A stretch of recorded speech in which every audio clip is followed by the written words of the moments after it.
नमस्कार, आप देख रहे हैं देवभूमि लाइव। मैं हूं आपके साथ सरिता तिवारी। करते हैं खबरों की शुरुआत देहरादून से, जहां पर उत्तराखंड विधानसभा का अंतिम सत्र समाप्त हो गया है। चतुर्थ विधानसभा का अंतिम सत्र का अंतिम दिन कल था।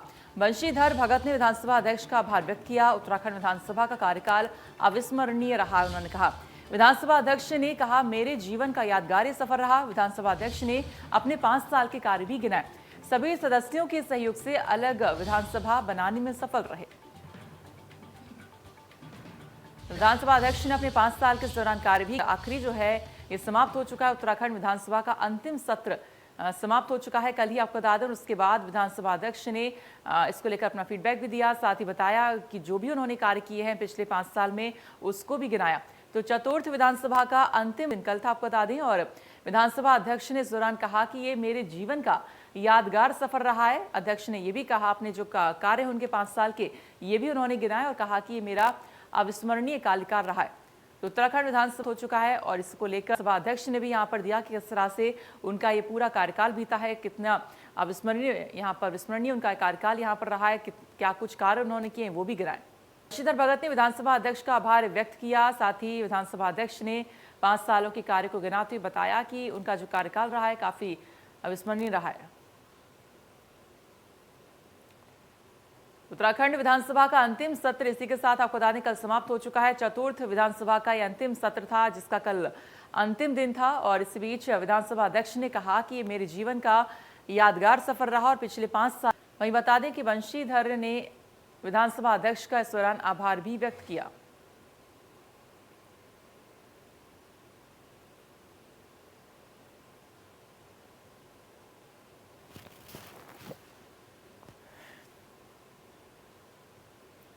और इसी पर ज्यादा जानकारी दे रहे हैं हमारे ब्यूरो चीफ हैं डॉक्टर प्रवीण है। डॉक्टर प्रवीण, इस सत्र की अगर बात करें, आखिरी सत्र रहा, तो क्या कुछ ताजा अपडेट है? विधानसभा अध्यक्ष क्या कुछ कह रहे थे और सत्र में क्या कुछ खास रहा सर? देखिए, काफी यादगार सत्र रहा तमाम जो विधायक हैं, सदन के जो सदस्य हैं उनके लिए, क्योंकि ये अंतिम सत्र था। इस कार्यकाल का अंतिम सत्र था और इसके बाद तमाम राजनीतिक पार्टियां और जितने भी सदस्य हैं वो चुनाव में चले जाएंगे और फिर से एक बार जनता से जनादेश मांगेंगे। और इसमें से कई सारे विधायक हैं जो शायद फिर से वापस ना आ पाए और कई सारे ऐसे विधायक हैं जो फिर से वापस आएंगे। तो उसके बाद जो सत्र के बाद दिन में जो है एक सामूहिक फोटोग्राफी भी हुई। मुख्यमंत्री और जितने सदस्य थे उनके साथ होगा फोटोग्राफी, जैसे कि परंपरा है, फोटोग्राफी भी हुई और तमाम मुद्दों को उठाने की कोशिश की गई कांग्रेस के द्वारा, नेता प्रतिपक्ष के द्वारा। चाहे स्वास्थ्य का मामला हो, आपदा का मामला हो या फिर कानून व्यवस्था का मामला हो, तमाम मुद्दों को उठाने की कोशिश की गई। हालांकि 3 दिनों तक यहाँ पे कल तक जो है जनरल बिपिन रावत के निधन के बाद राजकीय शोक था, लेकिन इसके बावजूद जो है कामकाज जो सुचारू ढंग से चला और तमाम जो सदस्य थे, चाहे संसदीय कार्य मंत्री हो, नेता प्रतिपक्ष हो या विधानसभा अध्यक्ष हो, सभी ने जो 5 साल के इस वर्तमान कार्यकाल के बारे में उन्होंने अपनी उपलब्धि गिनाई। और सभी दोस्ताना माहौल में और बीच बीच में नोक-झोंक जरूर हुई, लेकिन सभी ने एक दूसरे का शुक्रिया किया और चुनाव में इसके बाद तमाम राजनीतिक पार्टियां अब चली गई है। बिल्कुल। और अगर सत्र के समापन के बाद अगर विपक्षियों की बात करें तो उनका किस तरह की प्रतिक्रिया रही है, कितने संतुष्ट वो दिखे और विपक्षियों की तरफ से कौन कौन से मुद्दों को यहाँ पर उठाया गया था? देखिए, विपक्ष की तरफ से जो नेता प्रतिपक्ष हैं वो लगातार जनहित के सवाल उठाते रहे। प्रश्नकाल में प्रश्न के दौरान विधायकों ने मंत्रियों से सवाल किए और प्रश्न जानने की कोशिश की और उन्होंने सही जवाब नहीं दिए या अपुष्ट जवाब दिए, उनकी घेरने की कोशिश की गई। प्रश्नकाल में भी तीखे नोक-झोंक देखने को मिले। इसके अलावा कानून व्यवस्था का हो, बेरोजगारी का मुद्दा हो, चाहे कोरोना की तीसरी लहर की तैयारी को लेकर हो, स्वास्थ्य व्यवस्था का मुद्दा हो, आपदा का मुद्दा हो, इन तमाम मुद्दों को छूने की कोशिश की और इस पर चर्चा भी हुई। कहीं ना कहीं नेता प्रतिपक्ष ने अपनी तरफ से कोशिश की कि अंतिम सत्र में तमाम मुद्दों को उठाया जाए और जनता से जुड़ा जाए, क्योंकि नेता प्रतिपक्ष के लिए और विपक्ष के लिए विधानसभा का सत्र एक ऐसा प्लेटफॉर्म होता है जहां पर आप अपनी बात रख सकते हैं, जनता तक भी बात पहुंचा सकते हैं। तो तमाम मुद्दों को उठाने की कोशिश की गई। बिल्कुल। और अगर सत्ता पक्ष की बात करें तो कौन कौन से ऐसे मुद्दे रहे जो कि जनता से सीधा कनेक्ट रहे हैं और जनता के लिए कुछ फैसले लिए गए हैं इस बीच? देखिए, जब विधानसभा सत्र चलता है तो उसमें फ्लोर मैनेजमेंट बहुत महत्वपूर्ण होता है। यहाँ पर भी फ्लोर मैनेजमेंट बेहतर देखने को मिला।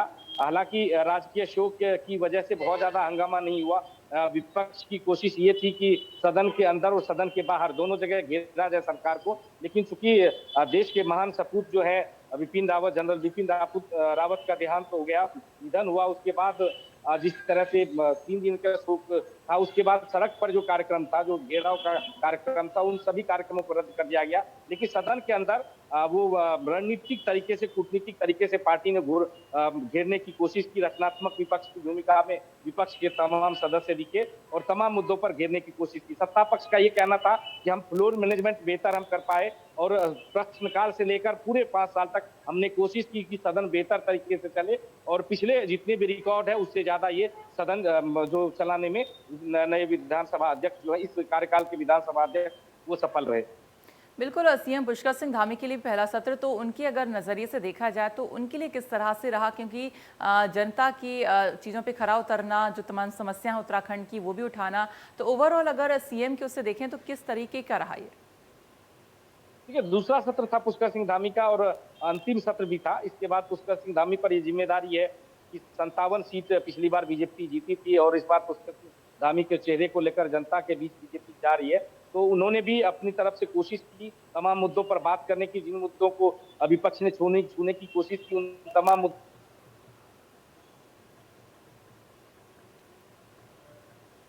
जी, अथॉरिटी में दिक्कत है। खैर, प्रवीण जी का बहुत बहुत शुक्रिया हमारे साथ जुड़ने के लिए और पूरा अपडेट इसको लेकर देने के लिए। तो आपको बता दें, सत्र जो आखिरी है समाप्त हो चुका है। सीएम का दूसरा सत्र रहा और काफ़ी ठीक ये सत्र रहा है और विपक्ष ने भी तमाम मुद्दे यहाँ पर उठाए। खबरों में आगे बढ़ते हैं। इस बड़ी खबर के साथ, सीएम पुष्कर सिंह धामी का आज हल्द्वानी का दौरा है। दोपहर करीब 1:30 बजे आपको बता दें वो रवाना होंगे। हल्द्वानी पहुंचने का उनका कार्यक्रम वहाँ पर है 1:30 बजे का। LED रथ यात्रा का यहाँ पर शुभारंभ करेंगे। कार्यक्रम के बाद ऊधम सिंह नगर जाएंगे सीएम धामी। तो बड़ी खबर आपको बता रहे हैं, दोपहर करीब 1:30 बजे हल्द्वानी पहुंचने का सीएम का कार्यक्रम है। ये बड़ी खबर आपको बता रहे हैं, LED रथ यात्रा का शुभारंभ करेंगे। तो कार्यक्रम के बाद ऊधम सिंह नगर सीएम धामी जाएंगे। ये बड़ी खबर आपको बता रहे हैं, दोपहर करीब 1:30 बजे हल्द्वानी पहुंचने का उनका कार्यक्रम है।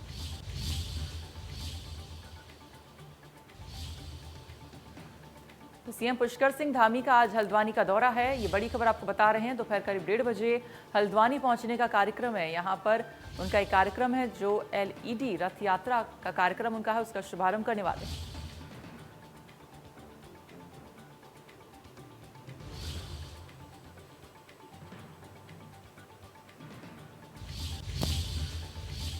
तो बड़ी खबर आपको बता दें, मुख्यमंत्री पुष्कर सिंह धामी का आज का कार्यक्रम है। हल्द्वानी का उनका दरअसल दौरा है। करीब 1:30 बजे यहाँ पर वो पहुंचने वाले हैं, जहां पर हल्द्वानी में एक कार्यक्रम का आयोजन किया गया है। इस कार्यक्रम को नाम दिया गया है LED रथ यात्रा, जिसका वो शुभारंभ आज यहाँ से करने वाले हैं। तो इस यात्रा के शुभारंभ के लिए आपको बता दें, सीएम यहाँ पहुंच रहे हैं। कार्यक्रम के बाद बताया जा रहा है कि ऊधम सिंह नगर जाएंगे। तो सीधा तस्वीर आपको दिखा रहे हैं कि सीएम पुष्कर सिंह धामी पौड़ी गढ़वाल यहां पर पहुंच चुके हैं। तस्वीर आपको दिखा रहे हैं, आज उनका यहां का दौरा है। यहां पर रथ यात्रा का शुभारंभ करने के लिए पहुंच रहे हैं। तो करीब 1:30 बजे उनका ये कार्यक्रम यहां से रहेगा, जो यात्रा को रवाना यहां पर करेंगे।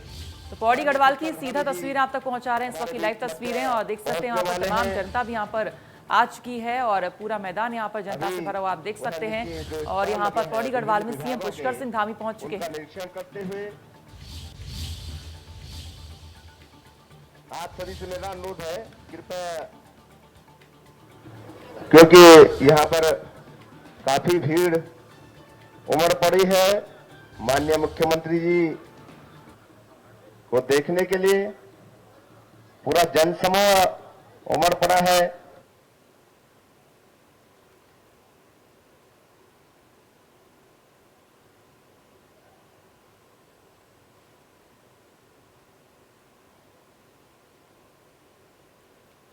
वहीं मुख्यमंत्री पुष्कर सिंह धामी आज पहुंचेंगे रुद्रपुर ट्रांजिट कैंप में आयोजित सामूहिक विवाह समारोह में यहां पर शिरकत करने वाले हैं। दोपहर 2 बजे ट्रांजिट कैंप के फुटबॉल मैदान पहुंचेंगे सीएम। सामूहिक विवाह में जोड़ों का यहां पर विवाह होगा। तो आज रुद्रपुर में भी आपको बता दें, कार्यक्रम में यहां पर शिरकत करने वाले सामूहिक विवाह समारोह में सीएम पुष्कर सिंह धामी और दोपहर 2 बजे ट्रांजिट कैंप के फुटबॉल मैदान पहुंचेंगे। तो सामूहिक विवाह में 24 जोड़ों का यहां पर विवाह होगा।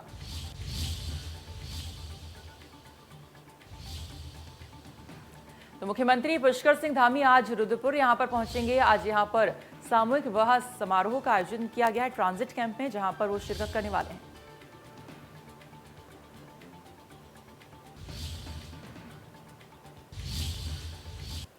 पार्टी प्रवक्ता उमा सिसोदिया का बीजेपी पर वार। उमा सिसोदिया ने कहा कि माफी मांगे सरकार, देवस्थानम पर अपना आपराधिक फैसला लिया वापस, प्रायश्चित करने के लिए तीर्थ पुरोहितों से माफी मांगे। चुनावों में हार नजदीक देखते हुए उन्होंने वोट भंग कर दिया है। बीजेपी सरकार की विदाई तय है।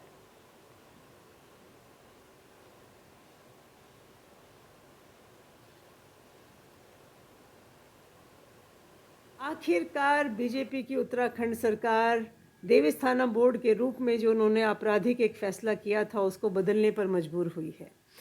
लेकिन आम आदमी पार्टी डिमांड करती है कि बीजेपी सरकार इस पूरे मुद्दे पर जनता से, हमारे पंडा पुरोहित समाज से, हमारे हकूकधारियों से माफ़ी मांगे, क्योंकि हजारों साल से जो एक सनातन परंपरा हमारे देवस्थानम, जो हमारे देवताओं के स्थान है, जो हमारे मंदिर हैं, वहाँ पर जो एक पूजा परंपरा, एक जो पद्धति चली आ रही थी, बीजेपी सरकार ने उस पर कुठाराघात करने का जो अमानुषिक कृत्य किया था, उसके लिए आपको माफ़ी मांगनी चाहिए। आम आदमी पार्टी लगातार इस मुद्दे पर शुरू से ही मुखर रही। हमने लगातार अपने पंडा पुरोहित समाज के लोगों के साथ कंधे से कंधा मिलाकर संघर्ष किया और हम उनको ये विश्वास दिलाने में पूरी तरह से कामयाब रहे कि आम आदमी पार्टी की सरकार आएगी तो 24 घंटे के अंदर देवस्थानम बोर्ड को खत्म कर दिया जाएगा। आखिरकार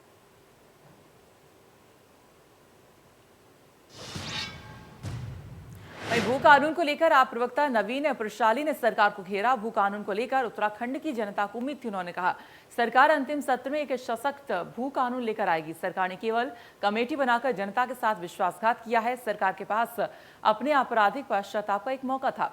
सरकार ने कुछ न करके अपनी विदाई सुनिश्चित कर ली है।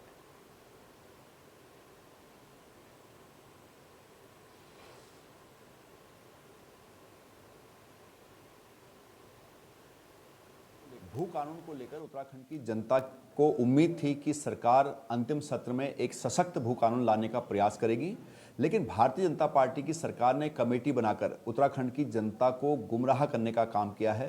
सरकार उत्तराखंड की भूमि की खुली लूट, खुली छूट के अपने तुगलकी फैसले पर कायम है, जबकि सरकार के पास अपने आपराधिक पश्चाताप का एक मौका था, लेकिन सरकार ने ऐसा न करके अपनी विदाई सुनिश्चित कर ली है।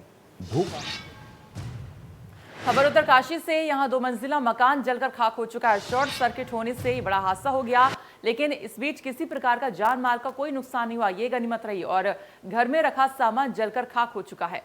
तस्वीर आपको दिखा रहे हैं किस तरह से यहां पर 2 मंजिला ये मकान जलकर खाक हो चुका है, लेकिन किसी के जान का कोई नुकसान नहीं हुआ, लेकिन घर में रखा सारा सामान जलकर खाक हो गया।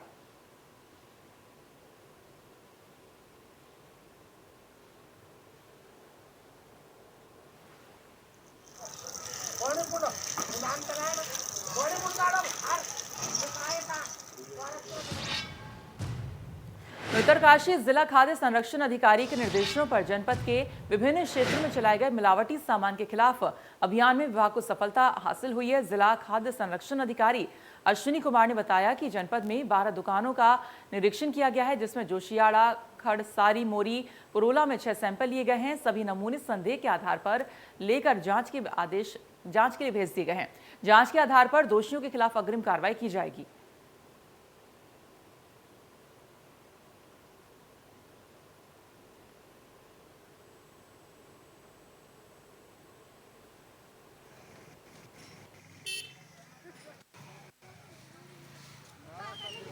पूरे जनपद का भ्रमण के दौरान मैंने ये पाया कि यहाँ पे खाद्य तेल की पोजीशन अच्छी नहीं है। उसमें काफ़ी हद तक मुझे संदेह हो रहा था मिलावट की।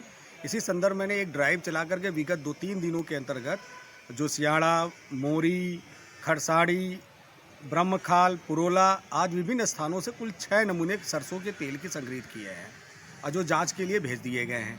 इसमें नंद गोल्ड है, संख का है, परमहंस ब्रांड है और कंप्यूटर ब्रांड है, महक ब्रांड है। ये सभी सैंपल लेकर के लैब को भेज दिया गया है और लैब की रिपोर्ट जिस प्रकार से आएगी उस हिसाब से अग्रिम कार्रवाई की जाएगी।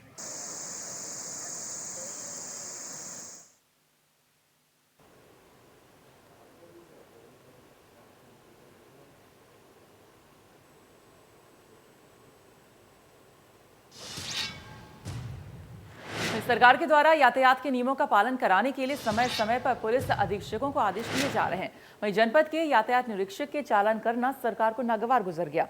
यहां पर सीएम के जनसंपर्क अधिकारी ने एसएसपी बागेश्वर को पत्र लिखकर चालान माफ करने के लिखित आदेश यहां पर दे दिए, जिसके बाद विपक्ष भी हमलावर हो गया। सोशल मीडिया में गुरुवार की रात से सीएम के जनसंपर्क अधिकारी नंदन सिंह बिष्ट के द्वारा एसएसपी बागेश्वर को लिखा हुआ पत्र वायरल हो रहा है, जिसमें उन्होंने स्पष्ट रूप से लिखा है कि 29 नवंबर को यातायात पुलिस बागेश्वर के द्वारा वाहन संख्या UK 02 CA 0238 UK 4 और CM 5907 और UK 02 CA 1238 के इस नंबर के चालान को निरस्त करने के आदेश सीएम के द्वारा दिए गए हैं।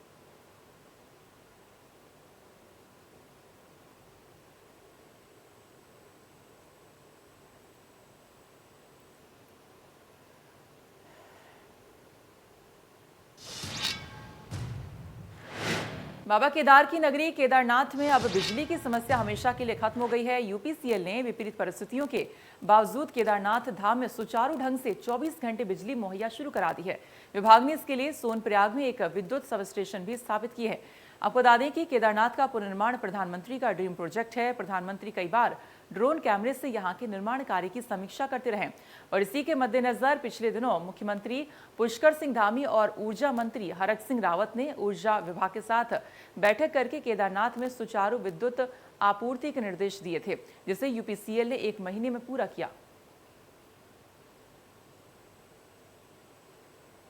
जैसा कि हम सब लोगों को विदित है कि केदारनाथ धाम विश्व प्रसिद्ध धाम है। इस धाम पर विद्युत आपूर्ति एक अपने आप में बहुत बड़ा चैलेंजिंग टास्क था। उस चैलेंजिंग टास्क को हम लोगों ने लिया कि इसको यहाँ पर विद्युत आपूर्ति 24 घंटे सुनिश्चित करेंगे।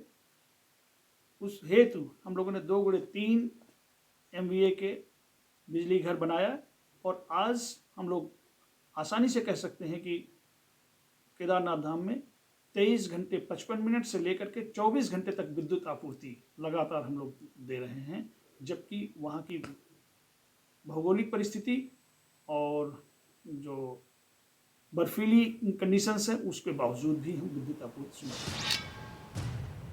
और एक और खबर रामनगर से आ रही है, जहां पर संयुक्त चिकित्सालय की लापरवाही सामने आई है। महिला का चेकअप ठीक से न करने का आरोप लगाया गया है। मृत बच्चा पैदा होने से परिजनों में काफी आक्रोश है। परिजनों ने अस्पताल पर लापरवाही का आरोप लगाया। परिजनों के साथ बसपा के कार्यकर्ता धरने पर बैठे। मृत बच्चे का शव गेट पर रखकर हंगामा किया। अस्पताल के खिलाफ जमकर नारेबाजी की।